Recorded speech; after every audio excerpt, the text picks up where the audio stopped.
del Padre, del Hijo y del Espíritu Santo. Sin pecado concebida. Esta misa la deben ser ustedes y por sus hijos, según las instituciones anteriores, así el sacrificio sobre el cielo. La epístola de la misa de hoy es tomada del apóstol San Pablo a los Corintios y dice lo siguiente: hermanos, tal es la confianza que tenemos en Dios por Cristo. No que podamos pensar algo bueno como propio nuestro, sino que nuestra suficiencia nos viene de Dios. Él nos ha hecho idóneos ministros de una nueva alianza, no de la letra, sino del Espíritu, porque la letra mata, mas el Espíritu vivifica. Pues el ministerio de muerte grabado con letras sobre piedras fue tan glorioso que no podían los hijos de Israel fijar la vista en el rostro de Moisés por la gloria pasajera de su cara, como no había de tener la mayor el ministerio del Espíritu.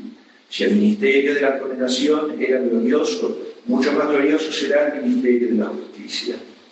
El Evangelio de hoy es tomado del evangelista San Lucas y dice lo siguiente: en aquel tiempo dijo Jesús a sus discípulos: dichosos los ojos que ven lo que vosotros veis, porque os digo que muchos profetas y reyes quisieron ver lo que vosotros veis y no lo vieron, oír lo que vosotros oís y no lo oyeron. Levantóse en esto un doctor de la ley y le dijo para tentarle: Maestro, ¿qué haré para poseer la vida eterna?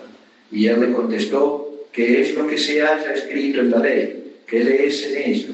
Respondió él: amarás al Señor tu Dios con todo tu corazón y toda tu alma, con todas tus fuerzas y todo tu entendimiento, y a tu prójimo como a ti mismo. Bien has respondido, díjole Jesús, haz esto y vivirás. Mas él, queriendo justificarse, preguntó de nuevo: ¿y quién es mi prójimo? Entonces Jesús, tomando la palabra, dijo: un hombre bajaba de Jerusalén a Jericó y cayó en manos de unos ladrones, los cuales le despojaron y después de herirle se fueron, dejándole medio muerto. Llegó a pasar por el mismo camino un sacerdote, y aunque le vio, pasó de largo. Asimismo un levita, y llegando cerca de aquel lugar, le vio y pasó también de largo. Mas llegó igualmente un viajero samaritano, y al verle movióse a compasión, y acercándose le vendó las heridas y echó en ellas aceite y vino. Y montándole en su jumento, lo llevó a una venta y lo cuidó. Y al día siguiente sacó 2 denarios y se los dio al posadero, diciéndole: cuídamelo y cuanto gastares de más te lo abonaré cuando vuelva. ¿Cuál de estos 3 te parece que fue el prójimo del que cayó en manos de los ladrones? Respondió el doctor: el que usó con él de misericordia. Díjole Jesús: pues vete y haz tú otro tanto. Este Evangelio de hoy, la parábola del Evangelio de hoy y la epístola de San Pablo. La epístola de San Pablo habla del ministerio de muerte y el ministerio de justicia. El ministerio de muerte se le llamaba a la antigua ley, a la ley de Moisés, a los 10 mandamientos. ¿Por qué era un ministerio de muerte? Porque despertaba la conciencia, pero no la curaba, digamos así. Por eso daba cuenta que no estaba muerto. Los 10 mandamientos: amar a Dios sobre todas las cosas, no jurar su santo nombre en vano, santificar las fiestas, etc. No robar, no matar, no mentir, no mentir a los impuros, honrar padre y madre. Los 10 mandamientos, claro, son cosas que despiertan la conciencia y hacen saber al hombre que es pecador. Si yo hago esto en contra de la ley, entonces estoy haciendo mal, estoy cometiendo una falta. Si yo hago lo otro que está en contra de la ley, también, pero no curaba propiamente esa miseria, esa conciencia machucada, digamos así, golpeada por el pecado. En cambio, la ley de justicia, que es la ley de la nueva alianza, el nuevo evangelio, es decir, la buena nueva, Jesucristo, y la ley de la caridad. El primer mandamiento y precepto: amar a Dios sobre todas las cosas y al prójimo como uno mismo. Claro que, como el ejercicio de la caridad y la limosna borran muchos pecados, dice la Sagrada Escritura. Por eso, si a la antigua ley justificaba cuando la cumplía, ¿cuánto más la ley nueva? Hacer las cosas por un motivo sobrenatural. El Antiguo Testamento se manifestaba solamente el Dios de justicia, el Dios de los ejércitos, como le llamaban, el Dios de los ejércitos, que acompañaba en la guerra para poder llegar al pueblo hebreo, al pueblo escogido, a la tierra prometida, hasta que perdieron la provisión. Pero En la nueva alianza, que es el ministerio de justicia, de santidad, quiere decir eso. La justicia es la palabra justicia en los términos bíblicos, no es la virtud de la justicia de darle a cada uno lo que se le debe, sino es la justificación del alma ante Dios, es decir, el estado de gracia y el camino de santificación, la santidad, el cumplimiento de los mandamientos y las buenas obras por amor a Dios, no por otras cosas. ¿Por qué es esto? Porque hoy está muy confundido eso. Hoy la gente piensa que la filantropía, el amor al bien, hacer el bien, digamos así, al hombre, es una cuestión que puede justificar ante Dios. No. ¿Por qué? Porque las obras, para que tengan valor ante Dios, tienen que ser hechas por amor, en estado de gracia y por amor a Dios. Yo puedo dar una limosna, puedo dar una moneda a una persona, o puedo ayudar a otra persona por un bien nada más que temporal, para que me lo agradezca, para que piense que soy mejor, y eso no tiene ningún mérito ante Dios. Sin embargo, la obra es buena. La obra es buena. Puedo evitar cometer una falta, y no porque tengo miedo de ofender a Dios, sino porque tengo miedo que me regañen, por ejemplo, que me aprenden o que me pongan un castigo en modo temporal. Sí, estoy evitando hacer una mala obra. Y está bien eso, porque es lo que hay que hacer, pero no tiene méritos ante Dios, porque lo estoy haciendo por un fin humano, por un temor humano. Por eso dice San Pablo que hay que moverse por el ministerio de la santidad, de la justicia. Y para eso nos pone en el Evangelio de San Lucas, la Iglesia hoy, esta parábola, ¿no es cierto?, del buen samaritano. Ese hombre, ese judío, porque era un judío que cae golpeado de la víctima de los ladrones, medio muerto lo dejan, pasa uno de sus sacerdotes y lo mira y sigue el agua. Pasa un levita, que son los consagrados, las almas consagradas, y también lo ven, pasa el agua. Pasa un samaritano, que es el enemigo de los judíos. Los judíos a los samaritanos los habían de muerte. Entonces, así, el samaritano sí tiene piedad, y ni siquiera pregunta, y lo lleva y paga de su bolsillo para que lo cure el posadero. Y le dice nuestro Señor a ese doctor de la ley que no buscaba tentarlo, porque así los miembros de la sinagoga, los doctores de la ley, los escribas y fariseos, eran los que leían el Antiguo Testamento, lo interpretaban y conocían las Escrituras. Eran los sabios de su tiempo, digamos así. Normalmente el pueblo de ese tiempo era iletrado. Por eso la iglesia asombraba que Jesucristo hablaba hebreo, hablaba arameo, hablaba latín y griego, porque le contesta a Poncio Pilato en latín. Entonces, ¿cómo se asombraba? Porque normalmente el pueblo común era analfabeto, no sabía leer ni escribir y tenía que escuchar la doctrina expuesta por los sacerdotes, por los levitas, por los doctores de la ley, etc.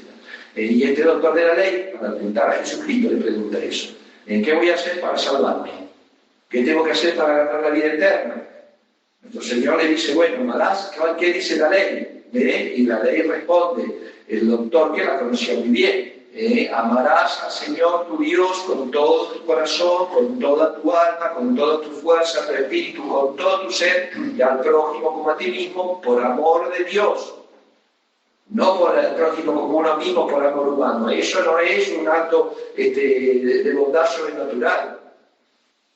Por amor de Dios. Es decir, el deseo profundo de que esa alma conozca a Dios y se salve. Aunque uno no lo hace muchas veces pensando en la intención de un cristiano está en eso. Ayudar a la gente, cumplir las horas de misericordia, darle del hambriento, darle del sediento, visitar al desnudo, etc. ¿No es cierto? Las horas de misericordia corporal y espirituales hay que hacerlas por amor a Dios. Pasamos nomás por un motivo también, no tiene ningún momento, es una obra buena que no alcanza para justificarme, es decir, para santificarme. Por eso es importante, entonces, en el orden de la vida práctica, entender lo que es el amor a Dios. El amor a Dios es el cumplimiento de la ley por el deseo de salvarme, de no ofenderlo primero y además de salvarme, buscar su gloria y salvarme. De eso se trata, que es el fin del hombre en definitiva, conocer, amar, servir a Dios y así salvar el alma. Y así salvar el alma. Esa es la razón de ser de hombre, digamos así. Esa es la razón por la cual Dios nos creó estas criaturas pasionales llamadas hombres. Los animales no tienen alma racional, no se salvan, no tienen ley más que la natural. Las plantas tienen su vida vegetal, crecen, se reproducen, se alimentan, mueren, dan frutos y listo. Y los minerales, los otros elementos de la tierra, listo, no tienen nada. Entonces, pero la razón de la criatura racional, que es el hombre, racional, con cuerpo y alma, es la salvación eterna a través del conocimiento de Dios. Conociéndolo se lo ama, porque se lo ve a Dios misericordioso, y amándolo se le sirve. Por eso podemos decir también, aplicando esta parábola al alma, que nuestro Señor es el buen samaritano. El buen samaritano de nosotros caídos, medio muertos por las heridas del pecado. Porque el hombre, dice San Pablo, es más fácil hacer el mal que el bien, porque el mal es natural después del pecado. Después del pecado original, hacer el mal es más fácil que hacer el bien. Y San Pablo decía, si esto es mi carne, una ley contraria a la ley de mi espíritu, contraria a mi espíritu, de manera que viendo el bien que quiero, hago el mal que no quiero.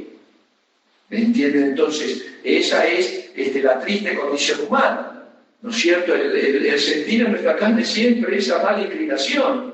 Todos las tenemos, todos tenemos las inclinaciones de los 7 pecados capitales. Solamente la Santísima Virgen María, por supuesto, la Santísima María de Cristo. La Virgen Santísima no sería sin pecado, los que fueron limpiados del pecado en el seno de su madre, como San Juan Bautista, San José, como el profeta en el Antiguo Testamento, el profeta Isaías en el Antiguo Testamento. Los demás todos tenemos ese aguijón del pecado, ese aguijón de la carne que nos abofetea, como dice San Pablo. Y todos lo sentimos. De lo que tenemos que avergonzarnos es de seguir ese aguijón de la carne, es decir, las inclinaciones a la sensualidad y a los sentidos. Y no solamente a la lujuria, porque la lujuria es uno de los pecados capitales. La soberbia, la ira, la malicia, la gula, la envidia, la pereza, todas esas inclinaciones universales, digamos así, las sentimos todos. Las sentimos todos. San Benito, cuando tuvo esa tentación impura tan fuerte, se arrojó en un zarzal de plantas con espinas y todo y se revolcaba. De manera que el ardor de las espinas, decía él, era apagar el ardor de la carne. San Jerónimo Emiliano, por ejemplo, en un acto, en una tentación de soberbia muy fuerte, se hincó en el piso, pensaban que estaba loco. Se hincó en el piso, se arrodilló en el piso y se puso a comer mierda abajo, para acordarse de lo que era. Uno dice, ¿está loco? No, tenía una tentación y tenía que buscar el medio contrario para poder salir de ella, y así con las armas de los santos. Así las armas de los santos, ese pobre cristiano que estaba muy tentado de impureza y para no pecar pone las manos sobre el fuego y dice, a ver si no aguanto esto un segundo, ¿cómo voy a aguantar las llamas del infierno? Y así evita la tentación. ¿Entienden? Entonces, esa mala inclinación la tenemos todos. Por eso Jesucristo, buen samaritano, viene y tiene compasión de nosotros. Tiene compasión de nosotros, como nosotros tenemos que compadecernos también del otro, por amor a Dios. Acuérdense siempre esa diferencia, por amor a Dios. Toda esa filantropía o ese amor humano que pasa un problema acá y todos hacen una boleta para mandar, sí, eso es humano, pero queda a nivel de la tierra. A nivel de la tierra, porque a nadie le interesa hacer una buena obra para que Dios mire con amor y nos dé la gracia de la perseverancia y la salvación. No les importa nada de todo el hombre no es el centro del universo, el hombre no es nada. El hombre no es nada. Es un ser limitado y además que termina y se pudre la parte física, su alma inmortal, si no murió en gracia, se va al infierno para siempre. Fíjense qué triste destino de la humanidad sin Dios. Podrido el cuerpo y el alma eternamente en el infierno. Por no haber querido cumplir este mandamiento de la ley. Amarás al Señor tu Dios con todo tu corazón, con toda tu alma, con toda tu mente y al prójimo como a ti mismo, por amor de Dios. Por eso le dice nuestro Señor al pueblo que lo seguía hoy, dichosos vosotros que veis lo que otros quisieron ver y no vieron. 4.000 años en el Antiguo Testamento pasaron hasta la encarnación de Jesucristo nuestro Señor en el cielo de la Santísima Virgen María. 4.000 años. Y el deseaban verlo y no les tocó verlo. El pueblo de Israel, Dios nuestro Señor, y no lo recibió, solamente los apóstoles, unos 72 discípulos, poca gente. Hoy por hoy tenemos la fe que se ha transmitido a través del mundo durante siglos y ya ha constatado el mundo no quiere ver a Dios, por eso dichosos nosotros que tenemos la santa fe. Y podemos tener ese discernimiento espiritual de la fe que nos hace ver donde Dios está y donde Dios no está. El otro día leía una noticia del modernismo que no me importa mucho porque el modernismo es una gran secta, pero bueno, hay que ver cómo hacen perder la fe a millones de gente. Y ponen, comentaba el otro día, y ponen a una rabina judía, tiene que ser rabina, además primero una judía súper liberal, porque los judíos ortodoxos jamás van a permitir que una mujer entre en el conocimiento de las escrituras. El judío ortodoxo lo va a hacer. De hecho, ellos estudian toda la vida y las mujeres trabajan para mantenerlos. Pero esta mujer rabina, que además estudia el Nuevo Testamento, el Nuevo Testamento, dice, es una evidencia bíblica en Estados Unidos, fue elegida como la directora, como la presidenta del Consejo Bíblico Americano, modernista, por supuesto. Es más, el otro día leía la entrevista que hicieron y dice ella misma, dice, no lo puedo creer, yo dije que era una broma, dice, como una judía van a elegir como cabeza del movimiento bíblico, que además tiene un libro muy famoso donde ella dice que interpreta el Evangelio de Cristo sin Cristo. Fíjense lo que va a hacer eso. Por eso dichosos nosotros que nos damos cuenta que eso es una aberración teológica y además es una ofensa gravísima contra el primer mandamiento. León XIV entregó nombre el otro día como director del dicasterio de la historia además, en el Vaticano, a un masón público. Cuando San León XIII, San Pío X, Pío XII, Pío IX, todos mostraron el horror del mundo de la masonería de hoy. Pío IX casi lo mata a los masones italianos, tuvo que salir escapado del Vaticano a esconderse en el reino de Nápoles con Garibaldi, el famoso masón italiano. Estuvieron en las puertas del Vaticano para quitarle la vida al Papa y ahora nombran director de la historia, que además San Pío X dice que uno de los canales por los cuales entró el modernismo en la Iglesia fue por la mala interpretación histórica. Fíjense, gracias a Dios que vemos todas estas cosas. Gracias a Dios que nos damos cuenta, por la gracia de Dios, que la Iglesia la infiltraron hasta lo más profundo, hasta la cabeza. Y podemos reaccionar en contra de eso, entendiendo entonces ese ministerio de santidad de Cristo, conocimiento de Dios y de la fe. Por eso en nuestro corazón de compasión, por lo pronto lo que tenemos que hacer es rezar por todos. No dejar a nadie fuera de nuestras oraciones. Porque mientras estamos en esta tierra, todos somos susceptibles de salvación o de condenación. El que esté de pie, dice San Pablo, teme a mujer. Entonces la compasión que nos tiene que mover para el resto del mundo, 7.800 millones de personas, uno dice, sí, parece una broma, pero realmente están en el error. Además uno lo ve hoy, el ser humano tiene necesidad de Dios porque fue creado con un corazón para conocer a Dios. Entonces, como no conocen a Dios verdadero, porque donde está el faro, que es la falsa iglesia, que es esos edificios y todo, y de ahí tendría que salir la luz. Y sin embargo, ahora ya no se apagó ese faro. Lo apagaron, digamos así. No terminó la iglesia, pero eso que está ahí adentro se llama modernismo, es otra fe. Si se apaga eso y además en nombre de Cristo hacen apostatar a las almas. Imagínense que ahora van a empezar a enseñar un evangelio de Cristo sin Cristo. Y van a empezar a cambiar el sentido de la Biblia, cambiar el vocabulario, cambiar el lenguaje, cambiar la interpretación, porque además se está predicho también la palabra de Dios al final va a ser alterada. Van a crear Biblias nuevas, con cosas que ni siquiera existieron. El Antiguo Testamento no lo toca la judería, toca el nuevo, que es el de Jesucristo. Por eso, hijos míos, démosle gracias a Dios de tener la fe y vamos a practicar nuestras obras. Primero la oración universal, la rezar por todos.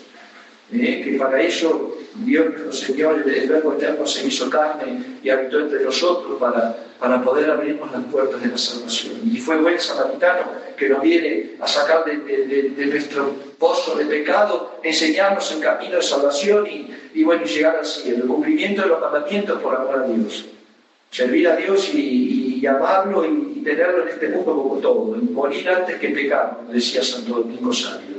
Santo Domingo Sabio tenía 16 años, cuando sus compañeros de escuela lo querían llevar como usted a hacer actos impuros. Él les dijo, no, yo prefiero morir antes que pecar, y se retiró. Y Dios lo recogió a los 16 años.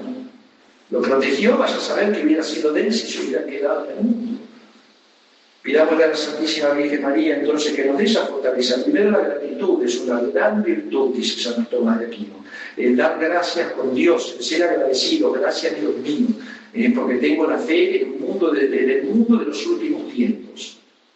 Primero ser agradecidos y después tratar de que la gente del mundo conozca también la verdad de Cristo. Para ello, bueno, rezar y rezar y rezar para que la disposición de los corazones sea para el conocimiento de la verdad, y que con la intercesión de la Santísima Virgen María nos proteja y nos ampare y nos haga realmente no contagiarnos de ese veneno del mundo, de mantenernos limpios de esa suciedad mundana, digamos así, que no se corrompan nuestros corazones por culpa de la corrupción general que hay en el mundo, porque tenemos la misma naturaleza que todos, El hecho de que tengamos la fe no quiere decir que seamos diferentes a los demás o que tenemos una naturaleza distinta, no, es más, el demonio más tienda a los que conocen a Dios. Por eso que Nuestra Señora entonces nos proteja y nos ayude a atravesar, cuando nos toque el momento de atravesar este mar de la vida tormentoso, para que después podamos ser recibidos en ese banquete eterno que Jesucristo tiene preparado para aquellos que le aman. Ave María Purísima. En el nombre del Padre, del Hijo y del Espíritu Santo.